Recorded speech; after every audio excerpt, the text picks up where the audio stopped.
Esta parte de las disertaciones que estoy haciendo se refiere a la parte especial del código. O sea, he terminado así en forma breve en las disertaciones anteriores con un examen de las distintas partes que integran el libro primero del Código Penal. El libro primero tiene como título Disposiciones Generales.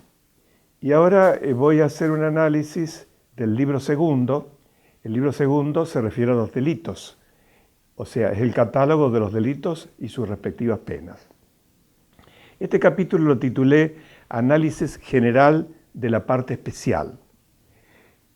Llama quizás la atención a quien observe esto, que exista la posibilidad de hacer un análisis general de la parte especial, porque uno piensa, si ya hay una parte general en el código, ¿para qué vas a hacer un análisis así un poco amplio de la parte especial? Pero en realidad, si uno profundiza este tema, se va a encontrar con cosas relativamente interesantes, sobre todo desde el punto de vista metodológico. Yo recuerdo en este momento los antecedentes históricos de los respectivos códigos penales. Doy como origen histórico de la codificación penal los códigos de Napoleón de 1810. Antes de esa fecha había recopilación de leyes penales. Nosotros recordamos para nuestra historia nativa, nacional, las leyes de Indias, la recopilación de las leyes de Indias, etcétera, la codificación, la nueva recopilación, la novísima recopilación. O sea, eran catálogos de leyes penales sin un sistema que fue el que adoptó el Código de Napoleón. Nosotros podemos decir, estar seguros, que la codificación penal empezó en realidad por la parte especial. O sea, empezó el legislador de los distintos países, de los distintos lugares, por hacer un orden de los delitos y las penas respectivas a cada una de las infracciones. Recién, históricamente, aparece en época más moderna la parte general de los códigos. Nuestra legislación penal es de 1921, comenzó el periodo de codificación en 1886 y en 1921 se sancionó el código que actualmente rige. Este código tiene entonces 2 libros, me voy a referir al libro segundo, y voy a examinar muy rápidamente si es posible hacer una parte general de la parte especial. Es una tarea no tan sencilla, pero realmente interesante, porque uno puede tomar, en primer lugar, cuáles son los bienes jurídicos tutelados. Y en los respectivos títulos de la parte especial aparece por lo general la indicación de cuál es el bien jurídico. Puedo tomar como ejemplo los delitos contra el honor. El bien jurídico tutelado obviamente es el honor. En otros casos, el código no enuncia el bien jurídico en la denominación genérica de los capítulos o de los títulos, sino dice, por ejemplo, en el primer título, delitos contra las personas. O sea, ya ahí hay una cosa que motiva por lo menos un comentario. Cuando se habla de delitos contra el honor, en su origen, no hoy que el Código Penal ha sido modificado 900 veces y la estructura ha quedado completamente tergiversada, la estructura sencilla que tenía el Código en 1921. Pero en 1921, efectivamente, en esa parte del Código se hablaba del honor. O sea, el bien jurídico tutelado era el honor. ¿Por qué no se pudo poner un título general a los delitos contra las personas? Porque en la denominación o la indicación de cuáles son los bienes jurídicos tutelados en ese tema aparece en los respectivos capítulos, porque hay delitos contra la vida y hay otros delitos que pueden atentar de distinta manera contra no la vida ya, sino la integridad física o psíquica. Estoy pensando en este momento en el delito de lesiones. De todas maneras, en la estructura actual del código, se procuró, no obstante tantas reformas que hubo, en mantener la sistemática que tenía originariamente. Y tanto es así que también se procuró mantener la numeración sin alterarla. Fundamentalmente, creo yo, para no desperdiciar un examen doctrinario y jurisprudencial que es muy valioso. Bueno, finalmente, no hace mucho tiempo, se agregó a los títulos de la parte especial, que originariamente eran 12, un último título que es el título de los delitos contra el orden económico y financiero. Decía al comenzar esta charla que se podía hacer quizás un examen general de disposiciones que aparecen en las distintas figuras delictivas. Por ejemplo, hay figuras simples y figuras compuestas o, llamo yo, de ofensa múltiple. Esto quiere decir que, por ejemplo, figura simple, la más simple, es la que se refiere al homicidio básico que trata el artículo 79. O sea, el que matare a otro, con el agregado que tiene la misma disposición legal que dice si no se aplicase otra pena. Ya está indicando que la figura básica se emplea específicamente siempre que no haya circunstancias que agraven el homicidio o que lo disminuyan por las razones que luego voy a explicar en otro de los capítulos. Pero también hay figuras compuestas o de ofensa múltiple. En este caso puedo usar como ejemplo el aborto, el delito de aborto.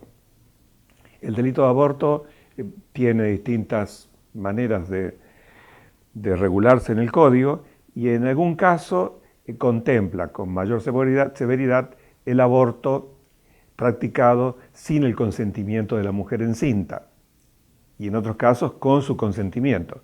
Quiere decir que ahí no solamente se está protegiendo implícitamente la vida del feto, sino que está protegiendo el interés que tiene la mujer de llevar adelante la gestación. Anoté también en el sumario que hay notas comunes a distintos tipos penales. Por ejemplo, relaciones personales entre el autor y la víctima. En muchos casos, justamente el legislador contempla a verse con mayor severidad esas relaciones estrechas. Por ejemplo, las relaciones de parentesco estrechas o las relaciones hasta de confianza que le ha dispensado uno al otro. Cuando esa confianza es defraudada a través de una actuación dolosa que implica perjuicio, también está el código pensando que esas relaciones generadas anteriormente, defraudadas de esa manera, originarán al autor una punibilidad mayor. Está el código en la parte especial indicando características específicas del autor. Son los delitos que requieren en el autor alguna cualidad. Por ejemplo, y son tantos los delitos que hablan de los delitos de los funcionarios públicos. Entonces, se refiere en este caso a una persona que está ejercitando una función de este carácter y que comete el delito justamente en el desempeño de la función. Después, hay características específicas en la víctima. Muchas veces el código trata específicamente a la víctima cuando la víctima no ha podido prestar su consentimiento o cuando la víctima, por la menor edad, aunque prestase implícitamente un consentimiento, ese consentimiento estaría viciado, por ejemplo, por la inexperiencia. A veces el código contempla la pluralidad de sujetos activos. Para que se constituya el delito, ciertos delitos, se requiere la concurrencia de varias personas.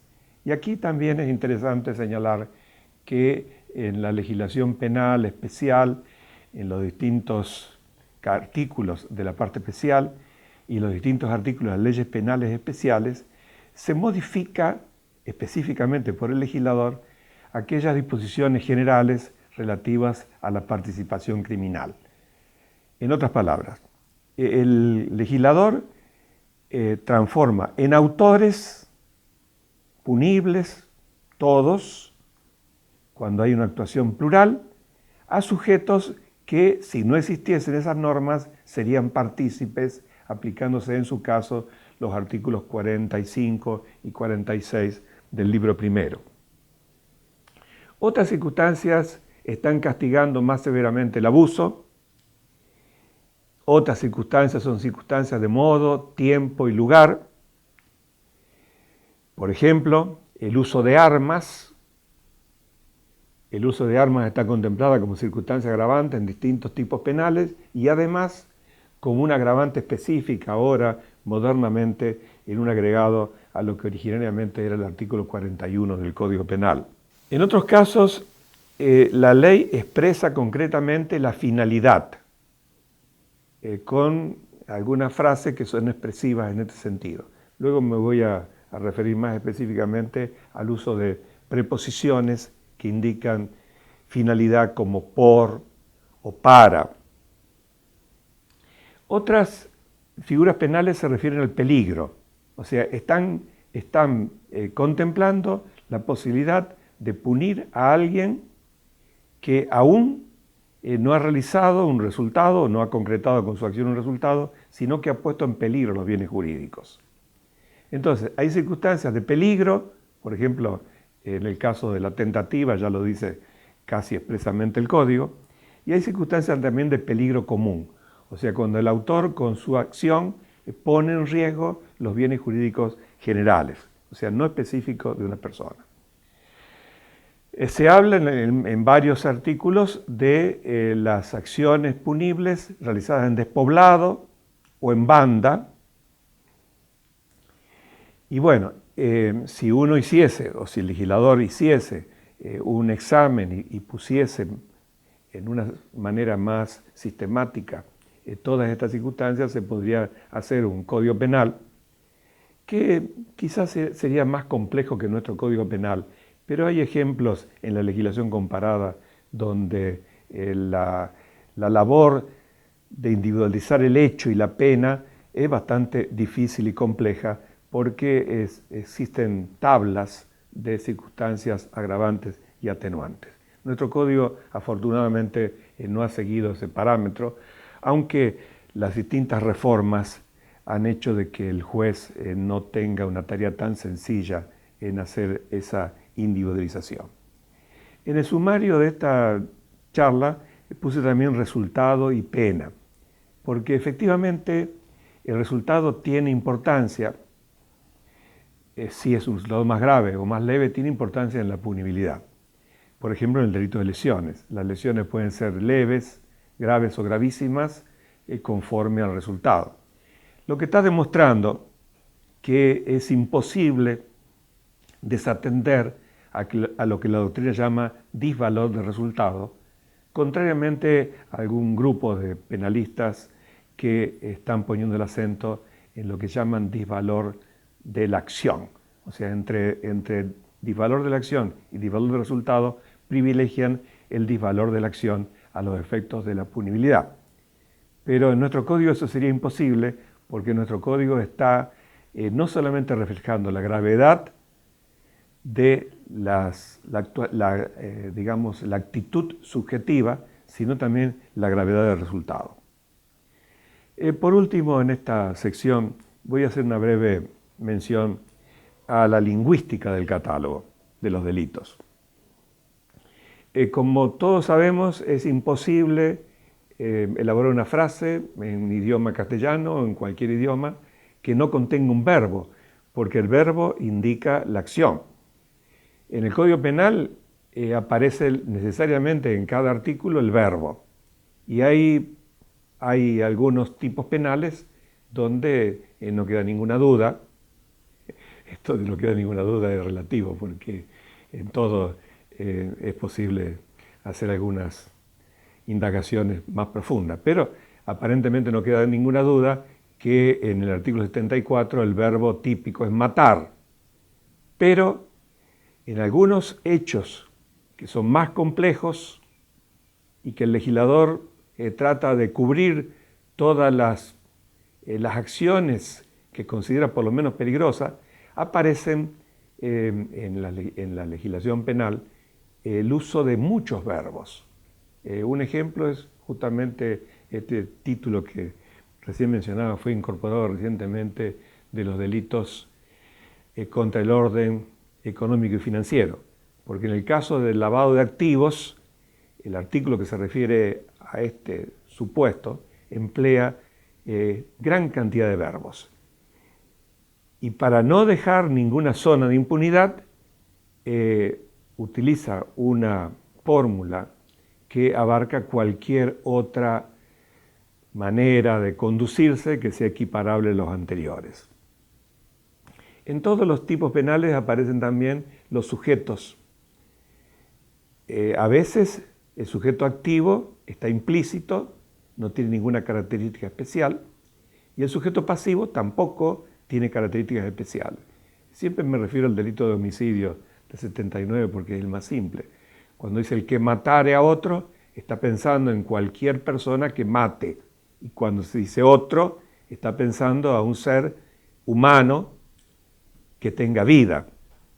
No necesariamente tiene que tener características específicas. La legislación penal, como expresión del lenguaje, usa adjetivos. Y el adjetivo tiene importancia porque califica al sustantivo. Entonces, el intérprete tiene que prestar atención porque si no aparece un sustantivo con las características que le va mostrando el adjetivo, la conducta es atípica. Consecuentemente, no es punible. O puede también el adjetivo indicar la necesidad de contemplar la gravedad o no de la afectación del bien jurídico. En este caso estoy pensando en la posible aplicación del principio de insignificancia. Cuando se aplica el principio de insignificancia quiere decir que es tan ínfima la afectación del bien jurídico que no daría lugar, necesidad a aplicar una pena. No me voy a extender demasiado para no hacer demasiado larga esta charla de este capítulo, pero lo que sí quiero advertir es lo siguiente. El uso importante de las conjunciones. Porque, por ejemplo, a veces el legislador usa la conjunción y la conjunción y es copulativa. Quiere decir que tiene que darse la circunstancia una más la otra. Si una de las dos no aparece, obviamente el hecho no es el hecho contemplado por la ley. Y cuando la conjunción es disyuntiva o, también obviamente tiene importancia, porque se trata de un caso u otro. Lo que me parece idiomáticamente incorrecto, sin duda incorrecto, afortunadamente en la ley penal no es frecuente encontrar esto, por lo menos en la ley penal, en el Código Penal, quizás en algunas leyes penales especiales, cuando el legislador usa indistintamente la expresión y/o. Esa expresión y/o se presta a confusiones y no es lo que el idioma requeriría. Y por supuesto, no solamente el idioma, sino el destinatario de la norma. El destinatario de la norma tiene que saber si se trata de casos que tienen que ir de manera conjunta o se trata de alternativas, no de ambas cosas a la vez. Una de las cosas que llama la atención en la época actual, llama la atención y es sujeto por mí de una crítica negativa, es el uso de las palabras extranjeras. Nosotros tenemos ejemplos en el Código Penal de hace mucho tiempo. Por ejemplo, el Código Penal, en alguna mención en los delitos contra la competencia, etcétera, contra la libertad de trabajo, habla de lockout. Y bueno, se podría hacer un análisis de por qué aparece la palabra lockout, incluso en el idioma inglés. No es tan difícil saberlo. En realidad está refiriéndose al apellido de un capitán de una época histórica inglesa. Pero resulta que en el momento actual aparece, y es un error a mi juicio que debería corregirse y no debería volver a insistirse en esto, aparece el uso de verbos en inglés en el tiempo pasado continuo. O sea, ing aparece allí, y esas expresiones en inglés no tienen que aparecer en nuestro Código Penal. No tienen que aparecer primero porque son expresiones propias de otro idioma. Después se refieren a costumbres de otros países, que aquí se podrían identificar con palabras de nuestro idioma. Y además porque el legislador olvida que la norma está dirigida al pueblo. El pueblo en nuestro país habla el idioma castellano, no obstante las deformaciones que existen. Pero tiene que ser una lengua inteligible para todos. Bueno, hay distintas maneras de elaborar una idea general de la parte especial. Por ejemplo, mencionando reglas de interpretación que aparecen en artículos del libro segundo y que complementan las reglas de interpretación generales que están en el libro primero, los artículos 77 y 78.